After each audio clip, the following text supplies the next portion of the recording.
Kalau kalian yang mau bayar kulkas nih baru jadi, belum nerap, belum sebulan tuh, gua model cincin.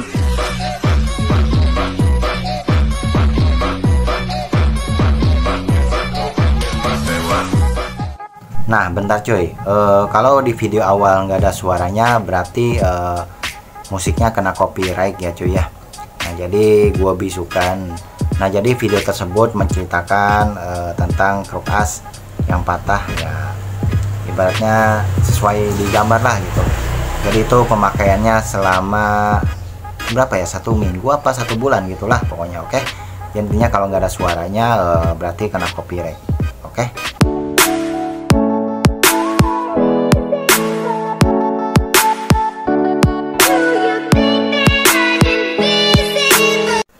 Bismillahirrahmanirrahim. Assalamualaikum warahmatullahi wabarakatuh. Welcome back to my channel. Oke cuy, diawali dengan video di awal. Gua harap lo nonton video dari awal sampai akhir biar tidak terjadi salah paham. Jadi di kesempatan kali ini gua mau bahas tentang kruk as truk up lagi cuy. Karena juga sering ramai berkomentar di konten-konten gue sebelumnya, kali ini gua bahas berikut ada video gua temuin dari IG apa dari TikTok ya. Ya pokoknya dari media sosial lain. Nah di sini kalau kalian mengenal jenisnya, bukan berarti bengkel bubut tersebut jelek buatannya, bukan juga bengkel tersebut jelek bikinannya ya. Karena jenis kruk as truk up itu kalau mau bagus dan enak tergantung yang bikin dan yang nerapnya cuy. Jadi ada beberapa faktor yang harus mempengaruhi. Oke. Nah di sini gue juga sedikit bercerita dari beberapa pengalaman gue cuy. Oke, di sini untuk biar suaranya lebih jelas, gue bakal pakai kamera belakang. Untuk gambar backgroundnya itu anggaplah kalian cuma dengar ucapan gue ya, backgroundnya karena bebas apa aja lah.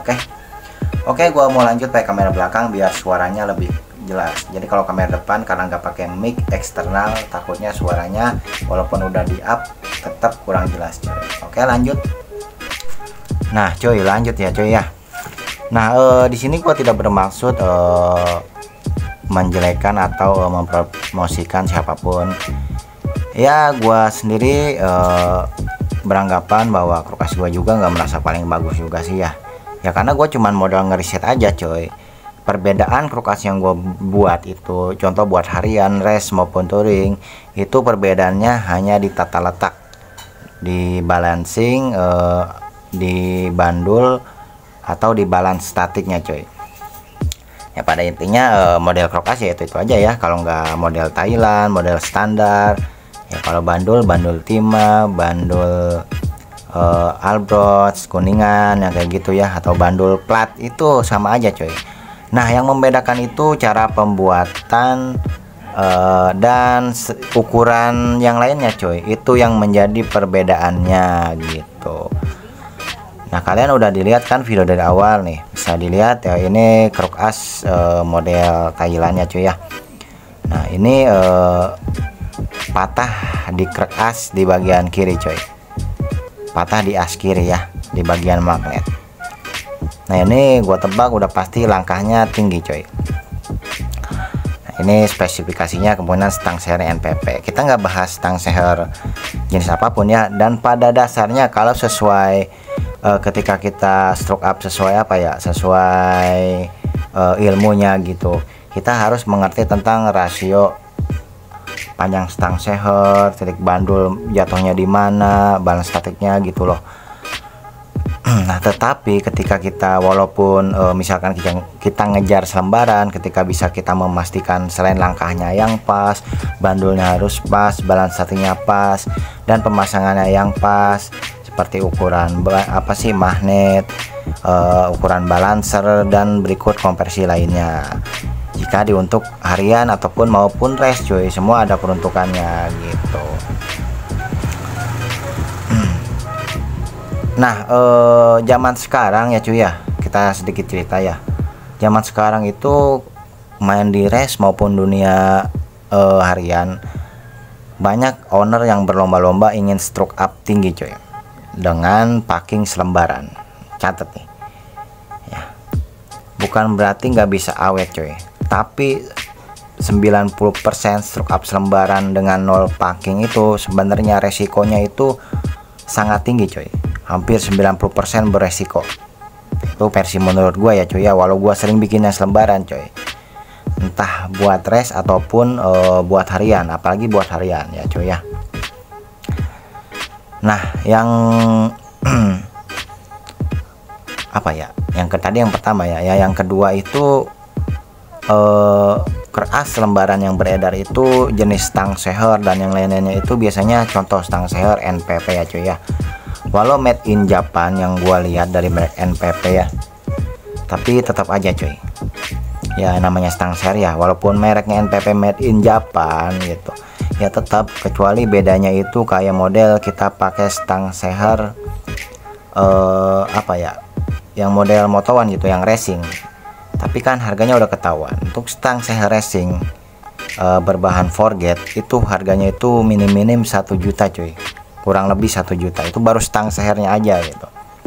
Nah tetapi selain itu juga ya, kita faktor rasio stang seher itu mempengaruhi juga coy. Nah jadi seperti itu ya. Jadi kesimpulannya untuk stroke up nih coy, buat kalian yang mau stroke up harian, jujur ya cuy ya, kalau buat di gua itu harganya lebih mahal sedikit ya, itu bebas kalian mau buat di luar. Intinya crack as, bandul atau stroke up yang enak itu tergantung siapa yang buat, siapa yang ngerakit. Nah makanya orang yang pernah bikin di gua jelasin nih, orang-orang yang pernah stroke up di tempat lain, perbedaannya kita setelah order kita pastikan konsultasi sampai bungkus coy. Jadi gua juga pengen tahu part-part pendukungnya itu dia pakai apa. Contoh misalnya di Jupiter. Nah ini ada Jupiter coy, ini Jupiter stroke up kurang lebih 2 milian lah, 2 mili, jadi langkah 58. Ini speknya 54 harian, headnya custom tapi ukuran remnya standar, karbunya karbu standar tapi remer berasa karbu gede, CTI nya racing, pengapian full racing. Ini dulu jaya-jayanya itu 3 tahun sebelum kehabisan oli karena lupa ganti oli, kurang lebih 4 bulanan apa 3 bulanan tuh gua lupa. Intinya selama ganti oli rutin kurang lebih 1000 kilometeran ganti oli rutin, nah itu aman-aman aja. Ini stroke up ya cuy ya, tentunya dengan spesifika mesin yang kita sesuaikan gitu. Ini aman-aman aja cuy, walaupun kita kejar selembaran stangnya standar gitu.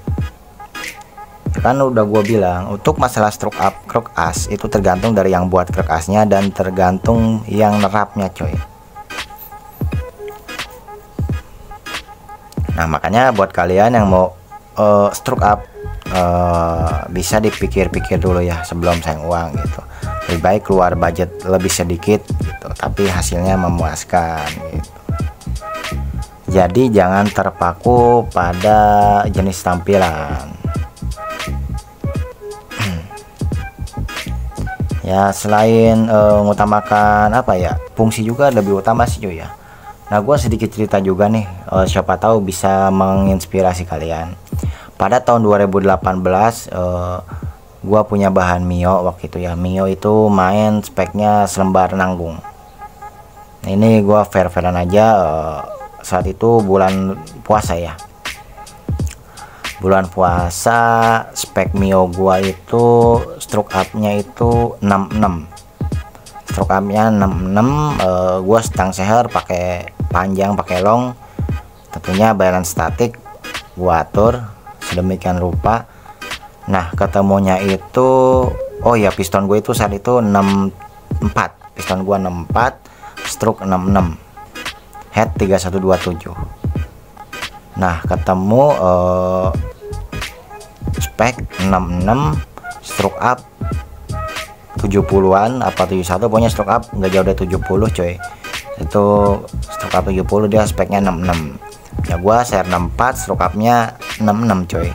Nah, punya dia share-nya 66, langkahnya selembaran langkah 70 gitu. Kita main fair-fairan.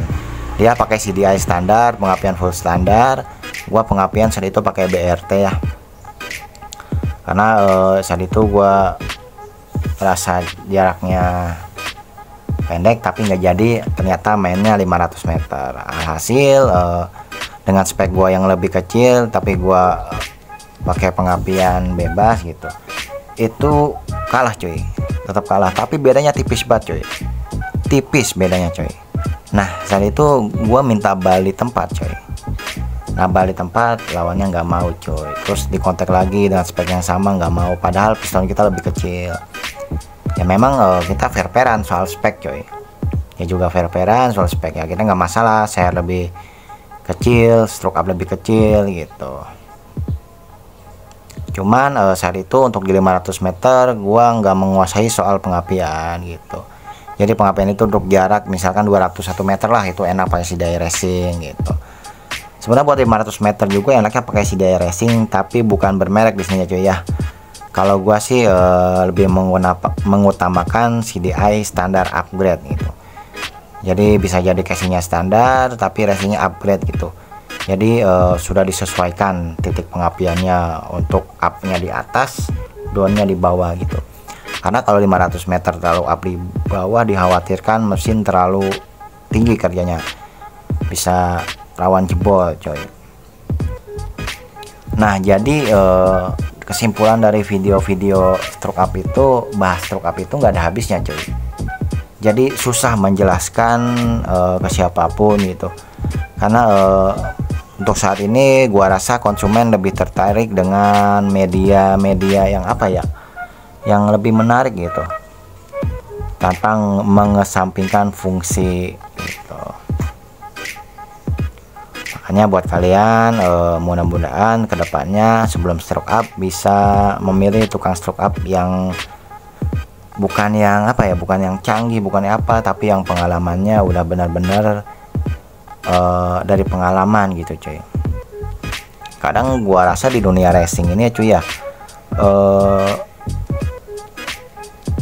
semuanya itu memang harusnya dari dasar teori ya, tapi selebihnya itu tetap banyak otodidak dari pengalaman coy gitu. Jadi contohnya misalkan dari pembelajaran A ternyata enaknya pakai B gitu.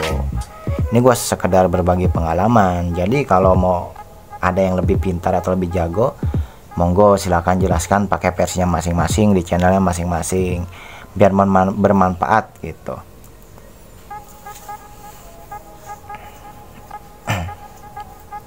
Nah makanya apa ya, buat kalian yang mau stroke up juga di gua ya, gua free konsultasi setelah fix ya, setelah fix ya. Tapi juga minusnya di gua itu satu, harga lebih mahal, kedua pembuatan lebih lama gitu ya. Kalau misalkan kalian mau yang rewel-rewel kayak bang kapan jadi, silakan kalian beli jadi atau beli di tempat lain, bikin di tempat lain gitu.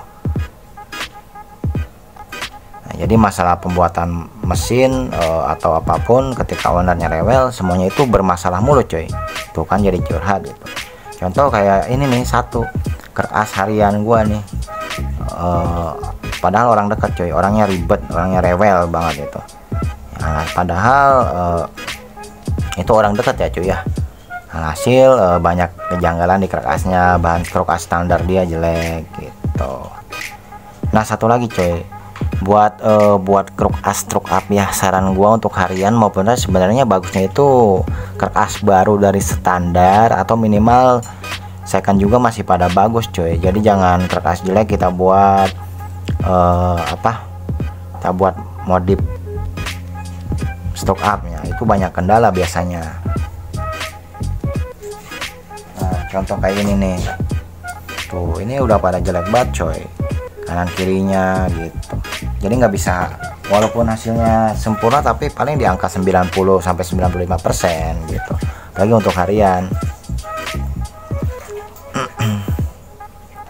Nah makanya untuk stroke up di gua, satu faktor yang gua pertimbangkan langkah naik stroke as. Kedua balance statiknya atau jatuhnya bandul di mana. Nah yang kedua jenis bandul, stang seher untuk kincin maupun untuk stroke up yang biasa itu tingkat kekerasan cincinnya atau tingkat kepadatannya, nah itu diperhitungkan juga coy, makanya lebih mahal gitu.